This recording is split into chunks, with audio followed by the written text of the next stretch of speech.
क्या होता है जब एक होनहार टेनिस खिलाड़ी की जिंदगी उसके कोर्ट के प्रतिद्वंदी से नहीं बल्कि उसके अपने ही घर में और अपने सबसे करीबी इंसान के हाथों छिन जाती है।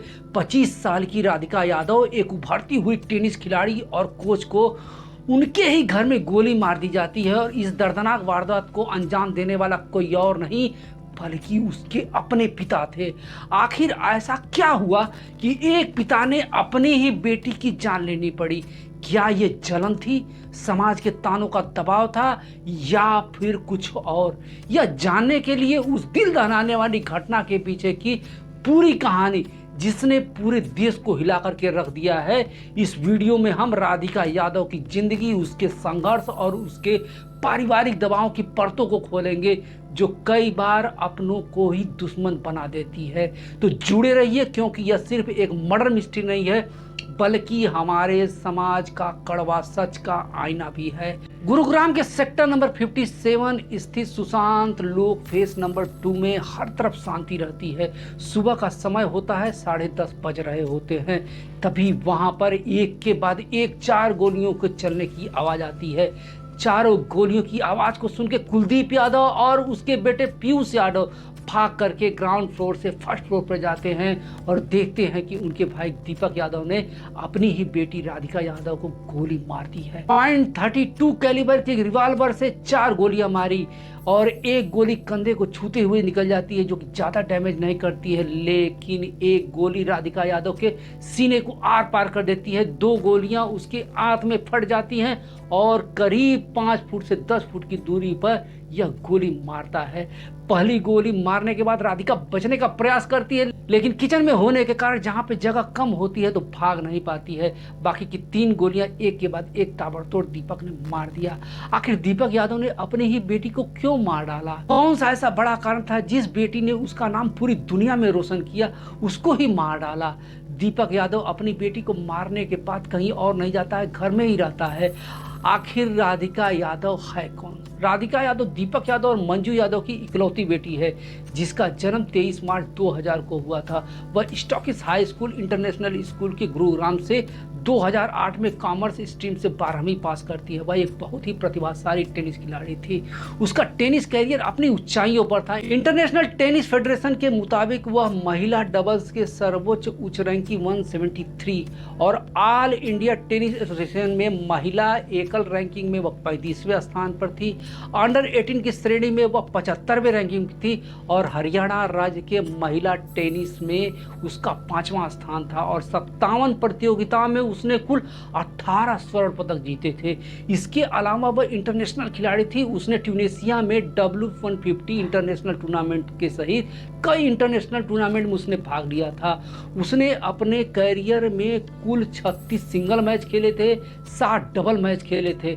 आखिरी मैच उसने सिंगल मैच जो खेला था वह मार्च 2024 में और डबल जो उसने खेला था वह जून 2023 में खेला था, जिसने पूरे भारत देश का नाम इंटरनेशनल लेवल पे नाम रोशन किया। तो क्या उसने अपने पिता का नाम रोशन नहीं किया होगा जिसने आज उसकी हत्या कर दी है? फिर उसके पीछे की वजह क्या थी? वजह जानकर आप दंग रह जाएंगे। वह अपने आप में सोचने वाली बात है। जब दीपक को पुलिस गिरफ्तार कर लेती है और उसके बारे में जब कारण पूछा जाता है तो आखिर अपने ही बेटी की हत्या तुमने क्यों कर दी, तो इसके पीछे का जो कारण नजर आता है तो दीपक कहता है कि उसकी बेटी ने अपनी खुद की एकेडमी खोल रखी थी और जब मैं गांव में जाता था तो लोग ताना मारा करते थे कि मैं अपनी बेटी की कमाई को खा रहा हूं।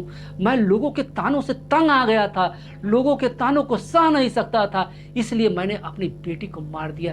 लेकिन यह थ्योरी पूरे तरीके से गलत है। जब उनके पड़ोसियों को इसके बारे में पूछा गया और गांव वालों से जब इसके बारे में पूछा गया तो गांव वालों ने बोला कि ऐसी कोई बात नहीं है। किसी ने भी उसको इस बारे में कोई भी ताना नहीं मारा था क्योंकि वह एक अच्छी कमाई करने वाला व्यक्ति था। वह महीने के 2 से 3 लाख रुपए कमाने वाला व्यक्ति था। वह अपनी बेटी की कमाई पर कैसे जिंदा रह सकता था? उसको इसके बारे में ताना क्यों मारा जाएगा? जब वह एक अच्छा प्रॉपर्टी डीलर है तो उसको इस बात का ताना क्यों मारा जाएगा? गांव वालों ने ताना मारने वाली बात को साफ इनकार कर दिया है। तो यह थ्योरी किसी के भी गले में नहीं उतरती है। एक पिता दूसरे को ताना मारने से अपनी होनहार बेटी की हत्या क्यों कर सकता है? दूसरी थ्योरी की जाती है कि उसने राधिका के लिए 1.25 करोड़ की एकेडमी खुलवाई और वह उसे बंद करना चाहता था।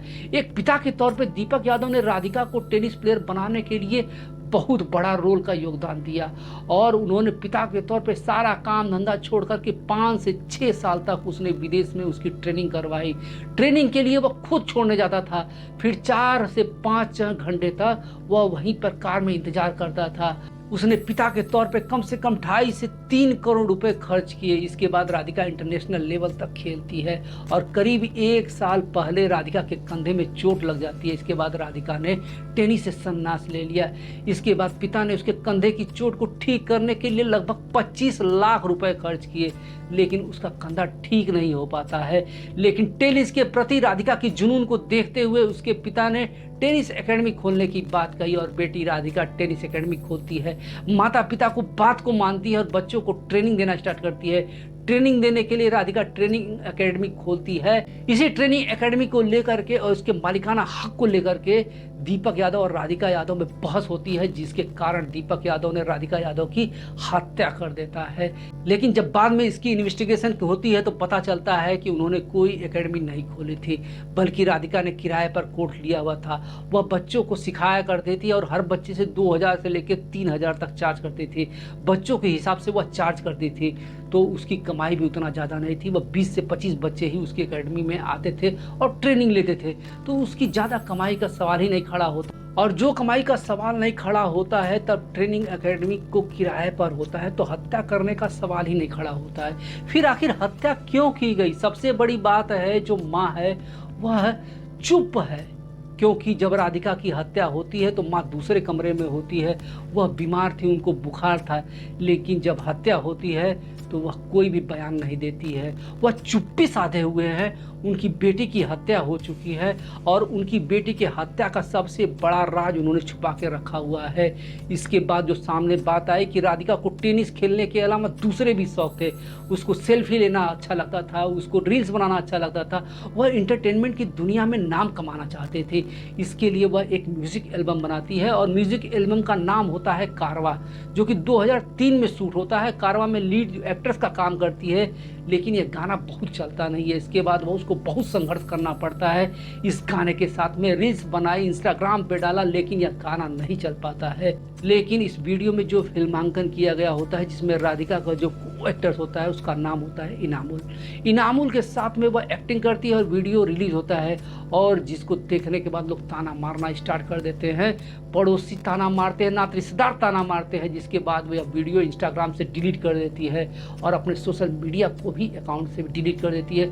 उसके इंस्टाग्राम पे मात्र 61 फॉलोअर्स थे, तो इसके बाद इंस्टाग्राम के सारे अकाउंट को वो डिलीट कर देती है। तो क्या उसके पिता ने इनामुल हक के साथ में जो वीडियो बनाया था उसके कारण मार देता है? लेकिन यहाँ पर थ्योरी पर सवाल उठता है, क्योंकि यह 1 साल पुराना वीडियो था, तो उसके पिता ने ही उसको ले जाकर सेट पे छोड़ा था। उसकी माँ उसके साथ में थी। 4 से 5 घंटे में यह वीडियो बना था। गाना पिता को बहुत पसंद आया था, अपनी ही बेटी को, लेकिन वो क्यों मारेगा? इसके बाद पड़ोसी से बात करने के बाद और घर के लोगों से बात करने के बाद एक बात जो सामने निकल के आई है कि राधिका के ऊपर फैमिली प्रेशर बहुत ज़्यादा था। उसके पिता एक रूढ़वादी थे, वो अपनी बेटी को अपने पसंद के लड़के से शादी करने के लिए कहते थे, जबकि बेटी दूसरी जाति के अपने पसंद के लड़के से शादी करने के लिए बोल रही थी। और उसकी हत्या सुनियोजित तरीके से किया गया था। 15 दिन तक इंतजार किया गया था। 10 तारीख को जब बेटा दूध लेने के लिए जाता है और बीवी दूसरे कमरे में होती है, तो मौका पाकर उसने अपने राधिका को मार दिया। क्या एक पिता केवल अपने जातिगत और मान सम्मान के लिए अपनी ही बेटी की हत्या कर सकता है, जिसके लिए उसने अपना सब कुछ निछावर कर दिया? घर वालों का और पुलिस वालों का मानना है कि वह डिप्रेशन में था और डिप्रेशन में आकर उसने अपनी बेटी की हत्या कर दी। लेकिन एक झूठी मान सम्मान के लिए अपनी ही बेटी की हत्या कर देना कहाँ तक जायज है? जो दीपक किसी पर हाथ तक नहीं उठाता था, आज उसने अपनी ही बेटी की हत्या कर दी। हमें इस जातिवादी सोच से बाहर निकलना होगा, अपने बच्चों के भविष्य के लिए सोचना होगा। आज दीपक अपने किए हुए पे पछता रहा है और कह रहा है कि मुझे फांसी दे दी जाए। मैंने कन्यावध किया है, मैंने उसको मार डाला जिसको मैंने सबसे ज़्यादा प्यार किया है, जिसने मेरा मान सम्मान अभिमान पूरी दुनिया में ऊंचा कर दिया, उसी को मैंने मार डाला। और मात्र इसलिए मार डाला क्योंकि मैं जाति बंधनों से घिरा हुआ था। मित्र, आप लोग सोचिए, क्या अब समय नहीं आ गया है कि इन जाति बंधनों को तोड़ा जाए? नहीं तो अपने समाज में अपनी ही बेटियों को मारने के लिए मजबूर हो जाएंगे। अगर आपको मेरा विश्लेषण पसंद आया हो तो कृपया मेरे चैनल को लाइक सब्सक्राइब कर दीजिए, ताकि आपकी मित्रता और मेरी मित्रता बनी रहे। धन्यवाद।